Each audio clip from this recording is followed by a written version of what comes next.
आदरणीय प्रमोद जी को पता है, कपीश जी को पता है, आपको पता है। मैंने एक ही अलग जगाया है कि मेरा प्रयास चला तो 2024 का चुनाव लाऊंगा शिक्षा, स्वास्थ्य, रोजगार पर।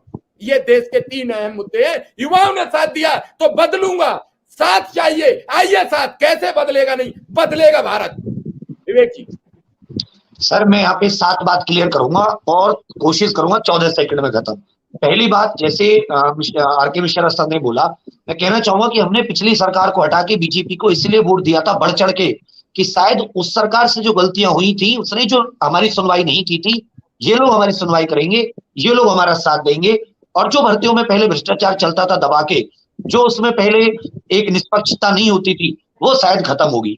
अब देखिए 2017 में पहली बार योगी जी मुख्यमंत्री बनते, यही कंपनी यही परीक्षा 2017 में जुलाई 2017 में लीक कराती है।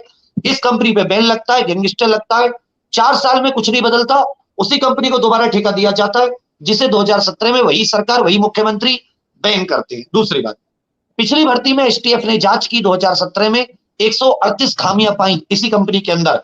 इस बार जब ठेके दिए गए कंपनी को एग्जाम कराने के, तो उन 138 में से खामियां ठीक क्यों नहीं की गई? इसका मतलब कहीं ना कहीं सरकार, बोर्ड, कंपनी तीनों शामिल हैं इस घोटाले को करने में। तीसरी बात सर, भ्रष्टाचारी का रिजल्ट आया। सोचिए, हमने ये बात दिसंबर में उठा चुके हैं, रिजल्ट अप्रैल में आया है। हमारी बात बोर्ड ने दिसंबर से क्यों नहीं सुनी? क्यों उस भ्रष्टाचारी का रिजल्ट दिया? और उस भ्रष्टाचारी को कब पकड़ा? जब वो अपने दस्तावेज वेरीफाई करवाने आया, डॉक्यूमेंट वेरीफाई करवाने आया। और मजाक की बात तो देखिए, सरकारी मजाक कैसे होता है कि डीबीपीएसटी भी बहुत सारे लोगों की हो चुकी है, वो चोरी से रनिंग भी कर रहे हैं। परसों कानपुर में 2 लोगों को एसटीएफ ने पकड़ा है जो चोरी से रनिंग कर चुके हैं। मतलब मैं अभ्यर्थी और मेरी जगह तो दूसरा रनिंग करने आ रहा है। तो सोचो आपका सिस्टम कितना दयनीय हालत में कि आप चोरी से आपने पेपर करा दिया, चोरी से आपने रिजल्ट करा दिया, चोरी से आपने डीबीपीएसटी करा दी, रनिंग भी कोई और करा रहा है और आप उसे बाद में पकड़ रहे हैं।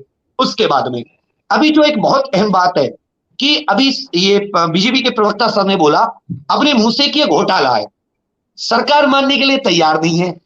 और अगर ये घोटाला है, 15 अरब का घोटाला है, 10,000 सीट के करीब है, 15 लाख रुपए के हिसाब से लगा लीजिए, हिंदी में 15 अरब रुपए बड़ी रकम होती है।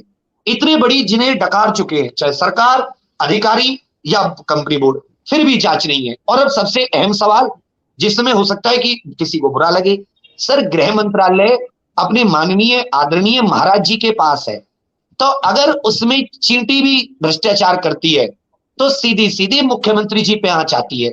लेकिन यहां तो सब ऐसे बैठे जैसे कोई मतलब कुछ हुआ ही ना हो। बच्चे वहां पर 21 अप्रैल से 48 डिग्री में भूखे बैठे हैं, 4 दिन हम भूखे बैठाए, गिरफ्तार भी हुए, कोई सुनने के तैयार नहीं। और सुनिए सबसे बात, जो गृह विभाग का सचिव है, जैसे आपने अधिकारियों की मनमर्जी की बात की ना, सर परसों की बात बता रहा हूं, 20 मई को पूरी फाइल लेके मैं लोक भवन गया, गेट नंबर 6 से पास बनता है, सुबह 9 बजे से दोपहर के 3 बजे तक बैठा रहा। 9 बजे मैंने नंबर लगवाया है, 100 बार मैंने कॉल की होगी, हाथ जोड़े होंगे, एक बार अवनीश अवस्थी सर से मिलवा दीजिए क्योंकि वो गृह सचिव है।